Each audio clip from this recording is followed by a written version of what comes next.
You're watching Drake Queen Gaming. Enjoy the video. Hey guys and gals, Nary here from Drake Queen Gaming, and something to me on Twitter, the Gaming Dragon. Today I'm coming back at you another Let's Play episode of Violet Memoir, Lucas's Path. So y'all, without further ado, let's go ahead and jump right back into it, shall we? Alarm chain, you were up, and let's go. Is everything okay? Yeah, it's just getting too loud in here for me. I just want some space. I'll come along too, unless you don't want me to. You can come, it's fine. Lucas gets up and starts walking to the door, not waiting for me to join him. I look towards Lee for approval, but he just nods and stands with me. I'll get you guys something to drink. I'll just get something sweet. Thanks. I don't really know what to get from places like this, so I appreciate it. It's no problem, kid. Go take care of him. Alright. With Lee's approval, I try to hurry through the cafe without being too much of a nuisance. Bruce made it clear not to disturb the peace. Everyone, including Aura, are stuck in their own conversations. By now, the Pine Martin has moved on from Joshua to sitting with the three siblings and chatting about something I can't make out. Lucy and Maria gave him a little wave as I walked past them, and I sheepishly returned one of my own. They don't stare with any judgment in their eyes, though. They just look to be giving me a warm welcome. Exiting the cafe, the sun is beginning to set, and the sky is a beautiful shade of orange, matching well with the fox waiting just outside the door. Despite night rapidly approaching, there's still a lot of foot traffic through the street. It doesn't look like he's going to be getting much space out here. Do you want to find somewhere else? This is fine. I just needed a break from everything. No one's gonna bother us. Then we just stand there in silence, listening to the sounds of footsteps as they pass us by. It's like white noise playing in the background of your computer. It's shockingly relaxing. I'm a little surprised Lucas wanted to come out at all. He didn't look to be that uncomfortable in that place, despite the sheer amount of strangers. The fox is leaning on the wall next to the open door. The barely peeking sunlight just barely touches the tips of his ears. He's unbothered by the nippy autumn air. Are you doing okay in there? We can head home. We can head home if you're not doing well. No, I want to stay, actually. I like it here. The people here are nice. I'm not used to that. I don't have many places like that outside of my room. Well, the library, really. That's great. We can come here often if you want. I bet Aura would love that. I think I would like that a lot, too. Then he turns towards me, and the smile he gives me is stunning. He really looks like he's enjoying himself, more than I've seen him when we're all out together. There's something special about this place, and I'm grateful for Aura introducing us. Do you want to head back in? He doesn't answer immediately. Instead, his eyebrows furrow when he ponders something. He pulls his phone and types something in before waiting with pursed lips. Really, 10 seconds pass before it buzzes and he lights up like a Christmas tree. His ears and cheeks burning red. My white fur might be a curse, but Lucas seems to be making a good case for his ability to shine right through his black fur. Actually, I think I want to head home. Really? I thought you were having a good time. I am. I want to head back, okay? Yeah, that's fine, sure. Do you want me to come with you? Yes, yeah. I don't really want to be heading back myself when it's getting this late. Yeah, it can be scary. Let me just go tell the others. Ari already knows. He can tell Lee if you want. Oh, I'll tell him anyway. I feel bad otherwise. I'll just be a minute. He doesn't reply as I head back into the cafe. The bright lights are deceiving. If I didn't know it was nearly dark, I'd have easily mistaken it for the middle of the day. Lee isn't sitting at the table where we just were minutes ago. He's actually just waiting next to the door, nearly giving me a fright as I head in. Aura told me you were planning on heading out. Whoa, word gets around fast here. I think that's just Aura, kid. He loves to talk. He's very good at it. I'm sorry for abandoning you. Lucas just wants to head home before it's too dark. It's no problem. Charlie's staying with a friend tonight, so I'm free to enjoy my time here. Thinking of having some fun with Aura? I try to hide my smile, but it's hard, and it must have still shown on my face because his stoic facade cracks as the corner of his mouth twitch. We'll see. I'll probably just enjoy my time here. It's rare that I get to relax for a day. It sounds like a good idea. Here's your drinks. It's only a little bit melted. He hands me 2 large plastic cups with a very cold drink. It's like a milkshake mixed with ice cream, but the amount of chocolate scent oozing from it is heavenly. Second, y'all. Water time.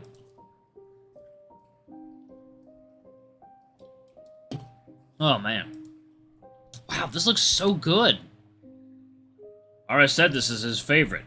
I don't know what it is, but my sister gets something similar whenever she goes to Big Bucks. Isn't that place super expensive? Yes, she doesn't understand the concept of money. It sounds like she has the right idea. Money is for fun. Ara is suddenly behind me and wraps his arms around my chest, picking me up in the process. He's always seemed affectionate, but he's never done this with me yet. It's not like Oscar. He isn't trying to tug and press himself against me. The Martin just looks to be using it as a teasing way to enter the conversation. Maybe for a rich kid like you, but some of us don't have that amount of cash lying around. Hey, I'm not rich. I'm not that rich. Even Lulu's parents make more than mine. He just doesn't know how to have fun with it. He's all about buying books and getting food. He doesn't even buy any clothes. Sounds like he's being responsible. You could learn something from him. Ooh, excuse me. Anyway, he's waiting outside for me. I should get back to him. I'll get you when you're back, alright? Oh, I doubt that. Here. He slides something into my pocket, but when I try to reach down to check what it is, he intercepts my hand and flashes me a wink. Be safe with him. He's a little eager. Huh? Get out there, big boy. Without any further warning, he shoves me out the door, nearly causing me to stumble right into Lucas. Thankfully, he just steps out of the way. Unfortunately, he doesn't reach out to stop me, so I nearly spill the drinks all over myself. I'm barely able to keep myself steady. Are you okay? I think so. I'm not entirely sure what just happened. Did something happen? Not really. Lee brought these drinks for us. I hold out one of the drinks for Lucas, and he takes it after a moment's hesitation, sighing as he swishes his straw around. That idiot. I should have paid for these if money's as tight as he makes it sound. I'll give him money later. I think he likes taking care of people. I know why he does it. He's got a sister to take care of. He shouldn't have to take care of 2 college students as well. We're adults now. No wonder he treats us like kids. At that, he takes a sip and walks back towards campus, taking unnecessary care to walk in the rapid shrinking sunlight. We walk back through campus together, no sounds between us other than footsteps and the slurping sound of our drinks. The sunlight has officially gone through the darkness. The sunlight has officially gone, though the darkness hasn't completely set in yet. There's still a twinge of brightness in the dark blue sky. We're back onto a familiar road before I know it. It's the same path we walked together on Monday. It was just this week, but it feels like months ago. Hey. My mouth is still filled with sugary goodness to give an actual reply. I thought for a moment he might get annoyed, but he just smiles, but it doesn't look like he finds it funny. He just looks like he's enjoying himself. Why did you stop playing music? Some things happened in my family, and I didn't want to play it anymore. Ugh, sorry, y'all, it's late. I ended up playing less and less until I didn't touch it again. I don't really get it. If you enjoyed it that much, why would you just stop? It's complicated. I do miss it, but it brings up bad memories. It's silly, really. I only ever had good times, but those are what makes me sad. Oh, I'm sorry. I didn't mean to upset you. Don't feel bad. It's fine. I'm trying to move on. That's why I'm here, after all, for a fresh start. A fresh start. Something about that phrase causes him to fall into a trance, and we shift back into our mutual silence. This time, though, Lucas's pondering expression permeates his entire demeanor. We walk for a full 5 minutes before he speaks up again. What do you want to do for your future? What do you mean? There must be something you want to do, right? I don't know. That's what college is for, right? Finding what I want to do in the future? He crosses his arms and frowns, his scowl growing more colder than I've seen in a long time. I'm not sure either. I've been here for over 2 years, and I've made no progress. University's breathing down my neck about choosing a major, and I have no clue. Second, y'all. Water time.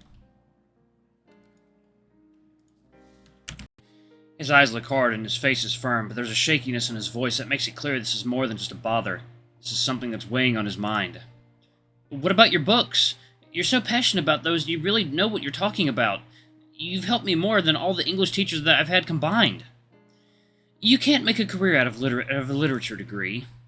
His voice chokes up at that, and I can feel my mouth drying because there's a little nagging voice in that back of my head saying he's right, because that's what everyone says. Art degrees are useless. They won't get you anywhere. You need to go to STEM instead. Get a real major. What do people like that do? People love to draw and to write. What do? Give up? What about those who love music? But even if you can't, shouldn't you get a degree in something you enjoy? Maybe you'll find something you go after while you're doing it. Isn't that better than locking in something you'll regret later? I guess not. You don't even have to decide now. Just think about it. I want to suggest the teacher idea again because he has so much promise, but he's adamant about that not being an option. Maybe after he's a bit further into his degree, we could talk about being a homeschool teacher or something. I bet he'd be amazing at that. Wallace, are you coming in? Huh? I look around and realize I'm standing at the doors to our apartment building. Whoa, I must have really zoned out there. The lobby is as quiet as usual. an eerie absence that always makes me feel uncomfortable. I know there's a common room to hang out in, but I never see any of the other occupants. We walk over to the elevator, and I'm about to press it when he stops me, overlapping his own hand onto mine. Do you think I could stay with you tonight, like last night? Ooh. You want to come to my room? Yes, I enjoyed last night, and I want to do it some more. Is that okay? Yeah, I guess. I mean, definitely. I'll grab some stuff from my room and meet you there. Okay. Sounds good. That's a whisker, yep. He beams at that and darts off to the stairs. The elevator would probably have been faster, especially since it's already on the ground floor. I guess he doesn't like them. That's fair. I avoid escalators like the plague, and that isn't too different, I suppose. Those things are death traps. I step into the elevator and feel the doors close a little too quickly, nearly nipping the back of my heel and catching a couple strands of hair between the door. Ow! What the... I rub my feet, trying to ignore how stupid I look in the mirrors surrounding me. I've ridden in this elevator multiple times a day, but I've never really gave a thought to how uncomfortable it is in here.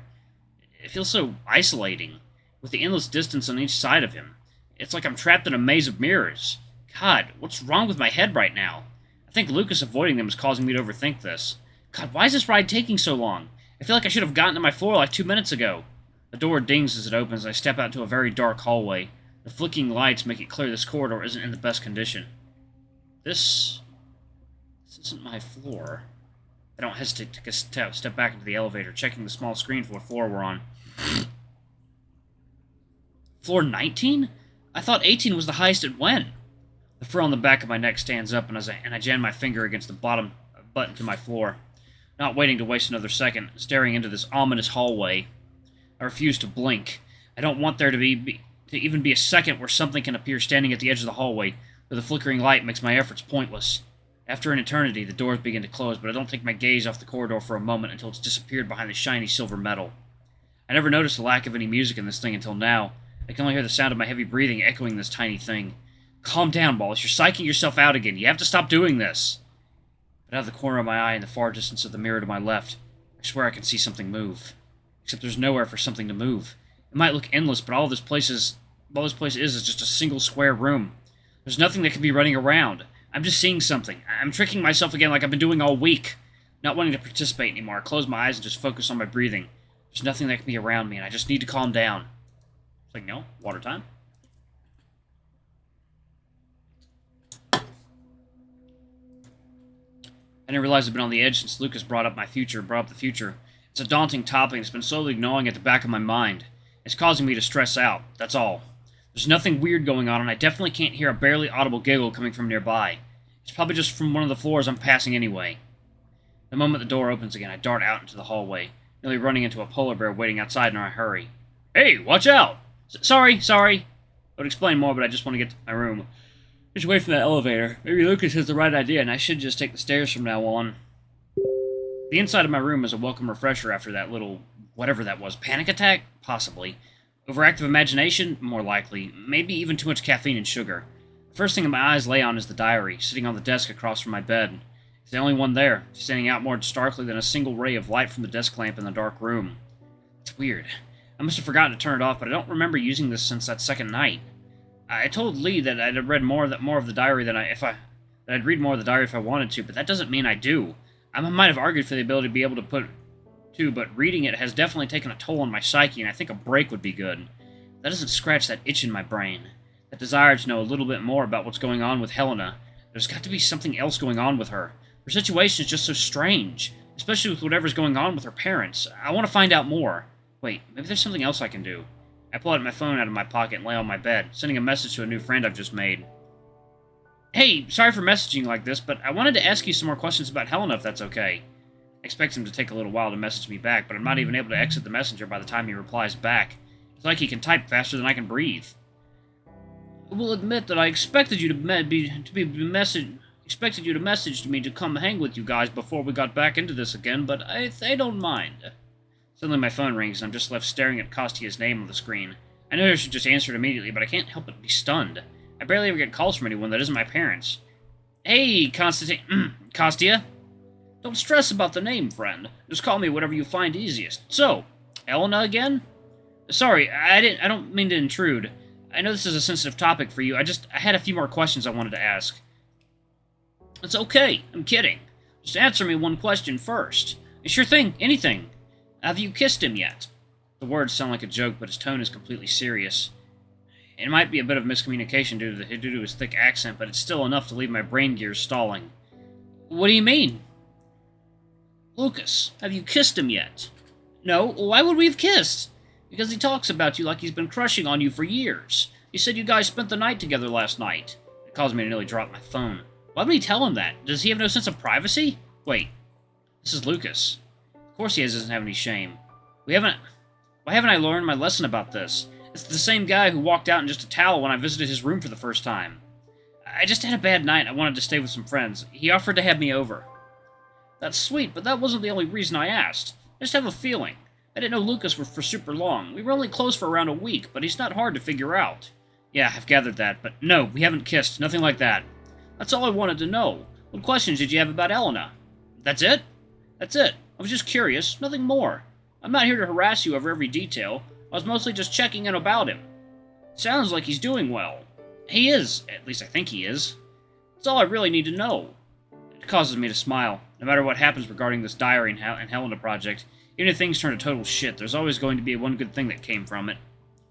Lucas and Kosti are reunited, and maybe they can be friends again. Sounds like Kosti is just as excited about it as I am. Alright, y'all, I'm going to go ahead and pause it right there.